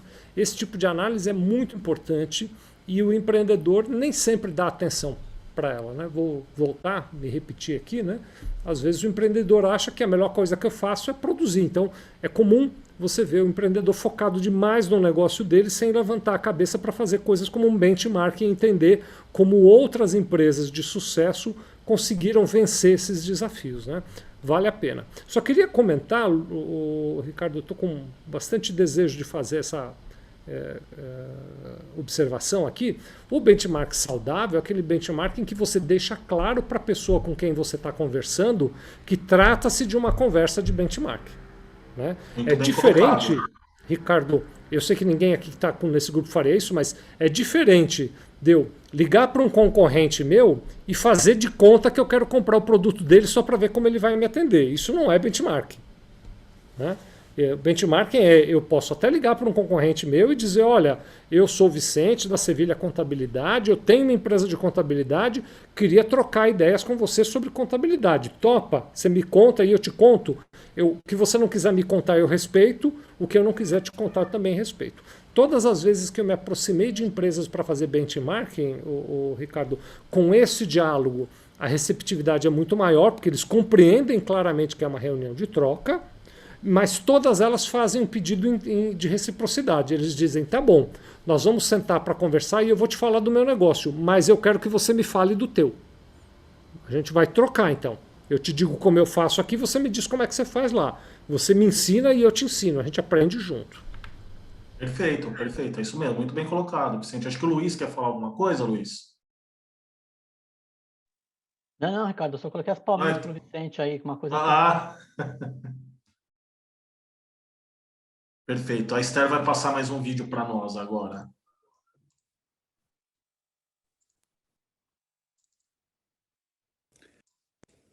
Olá, meu nome é Sérgio Sá e sou responsável pela área de comunicação do primeiro Congresso Internacional Six Sigma Brasil em sua versão online. Esse congresso irá ser realizado no dia 27 de maio de 2021, das 13h40 às 18 horas. Serão 4h20 de muito conteúdo, com a presença de diversos executivos, entre eles Osmar Codo, da Miniteb Corporation, Sérgio Ruiz, da Ambev, e a fera da inovação e criatividade americana Karen Ross. Inscreva-se congressosixsigmabrasil.com.br e receba o e-book Ruptura, uma publicação incrível. Congresso Six Sigma Brasil 2021 online. O que era um sucesso na área de gestão empresarial de forma presencial, agora na sua versão digital. Esperamos você lá. Participe! Ricardo, antes de te devolver a palavra, não quero perder a chance de dizer outra oportunidade fantástica de fazer benchmarks é participar de eventos como esses assim, né? Tem muitos eventos, é lógico que aí cada um escolhe o evento mais aderente para a sua categoria, para o seu interesse, né? Mas é um momento fantástico de trocar também.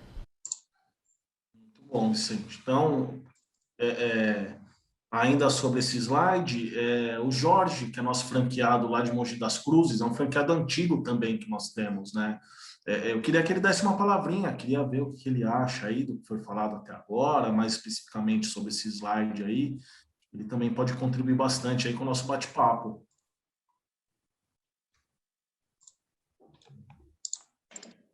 Olá, boa noite a todos. Boa noite, Jorge. Tudo bom? Tá sendo muito bom, sempre aprendendo, né, com a turma aí. Eu acho que as dores do franqueado aqui como empresário também, né? A gente cada vez mais estamos aprendendo, né?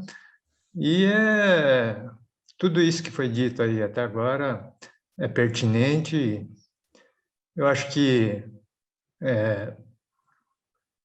tudo se aplica, né, no escritório de contabilidade, e muito bacana essa iniciativa aí.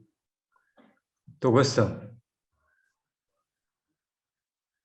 Muito obrigado, Jorge. Um prazer ter você aqui conosco. Já caminhando para o final, né? Vou dar uma passada pelo chat. A minha apresentação terminou. Tem aí os dados de contato. E também, conforme o Vicente falou, está no e-book lá que o pessoal já recebeu. Muito bom. Acho que um pouco do que nós vamos fazer nesses dias também é acelerar esses benchmarkings, né? Porque nós vamos trazer vários conteúdos. Quero aqui pedir licença para vocês para relembrar um pouquinho do que vem pela frente, né? Hoje a gente já está terminando, mas eu acho que ainda tem um sorteio hoje, né, Ricardo? Vai ter um sorteio daqui a pouquinho, é isso, né? Depois do chat tem o sorteio, Vicente. Tá bom, então depois disso a gente tem um sorteio, mas quero só relembrar, né, que também é um tipo de benchmark que a gente vai estar trocando aqui.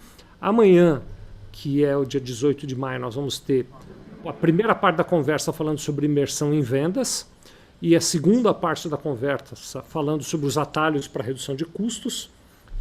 Quero ver esses dois aí, estou bem interessado. Depois, no dia 19, na quarta-feira, a gente fala um pouquinho sobre finanças em foco no começo da conversa e na segunda metade sobre liderança de alto desempenho. Na quinta-feira, no dia 20, nós vamos estar aqui para falar sobre branding e marketing estratégico e sobre requalificação de equipes. São os dois temas da noite da quinta-feira. E na sexta, 21 de maio, nós terminamos a semana com o tema de alcançando o futuro e de tecnologia como aliada. Então tem ainda bastante coisa para passar aqui durante essa semana. Hoje, como eu disse, é o primeiro dia de uma longa jornada, viu? Obrigado a você que está aqui e a gente continua falando mais. Ricardo, você toca aí então agora e quando achar que é a hora faz o sorteio. Eu já botei meu nome lá. Nem sei como é que faz para concorrer, mas eu já pus meu nome lá. Eu vou dar uma olhada no chat agora e depois do chat nós fazemos o sorteio. Então, o Elson, que trabalha conosco aqui na área financeira, né, o gestor da área financeira, falou que o benchmark ajuda a divulgar, mapear e implementar as melhores práticas de mercado. Daniele Morbidelli, que também é do financeiro, né, que atua lá no nosso BPO, é muito importante para saber como a empresa está saindo em relação à concorrência ou se os resultados alcançados são satisfatórios e até para melhorar o conhecimento que a organização tem de si mesma, com certeza. O Hélio da Princesa agradeceu a transmissão do vídeo. O Carlos Eduardo Pereira perguntou, você acha que as empresas que são referência têm uma responsabilidade maior? Eu entendo que sim, porque elas acabam virando meio que uma vitrine aí, né? Então elas viram referência no mercado, e aí acaba meio que todo mundo olha para ela, né? Todo mundo se baseia nela, nas atitudes, enfim. Então acaba criando uma responsabilidade maior. Essa é a maneira que eu enxergo. Se alguém quiser fazer um comentário, pode ficar à vontade.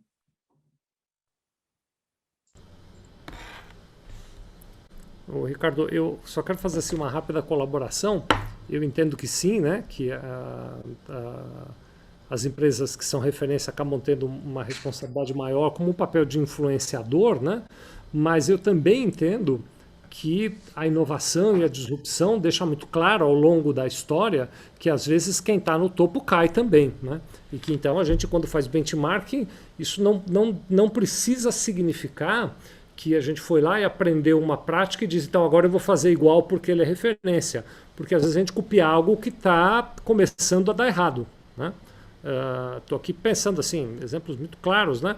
Se você for olhar talvez uma empresa como Blockbuster, ela foi referência durante muito tempo, e uma empresa que ao invés de fazer benchmark fez o contrário, né? Ou talvez tenha feito um benchmark invertido, foi lá e viu como a Blockbuster fazia e disse, vou fazer diferente, que é a Netflix, tomou o mercado, né? Então, benchmarking, quando a gente olha para a empresa que é referência, é claro que tem um peso importante, mas não pode ser um benchmark cego, porque às vezes a gente vai seguir alguém que já foi líder, mas que está decaindo e a gente decai junto também, né? Não, com certeza. E aí até falando sobre a apresentação, é por isso que é muito importante você mapear a sua empresa, você conhecer a realidade da sua empresa para não cair nessa armadilha que o Vicente colocou bem. Não é porque a empresa é referência que ela faz tudo certo, né? Todo mundo, sem exceção, tem as suas dores aí no dia a dia. A Esther e o Elson falou boa, Ricardo, e a Esther é do nosso marketing, que inclusive está aqui no suporte técnico da live hoje, está fazendo um trabalho bem bacana, e ela falou sensacional. Eu acho que é por conta da Alexa servir cerveja, eu acho que é por causa disso.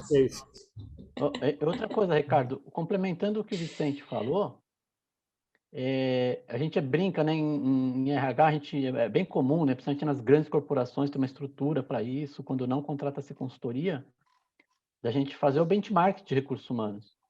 E a gente sempre fala que é benchmark, não copia marking, né? Então, assim, você não vai lá e copia, você olha o que a pessoa faz e vê como é que você pode adaptar na sua empresa e fazer melhor, né? Exatamente. Só um pouquinho que o chat sumiu aqui. A Daniele Morbidelli falou, os japoneses têm uma palavra para o fenômeno do benchmark, dantotsu. Isso significa lutar para tornar-se o melhor do melhor com base num processo de autoaprimoramento que consiste em procurar, encontrar e superar os pontos fortes dos concorrentes. Muito bem observado. O Fernando falou, as melhores práticas têm que ser copiadas e ter um engajamento de toda a equipe. Acredito que seja por conta do benchmarking interno, né, que o Luiz falou bastante aí para nós. O Gerson agradeceu a oportunidade por termos passado o vídeo sobre a empresa dele, o Gerson Rubio.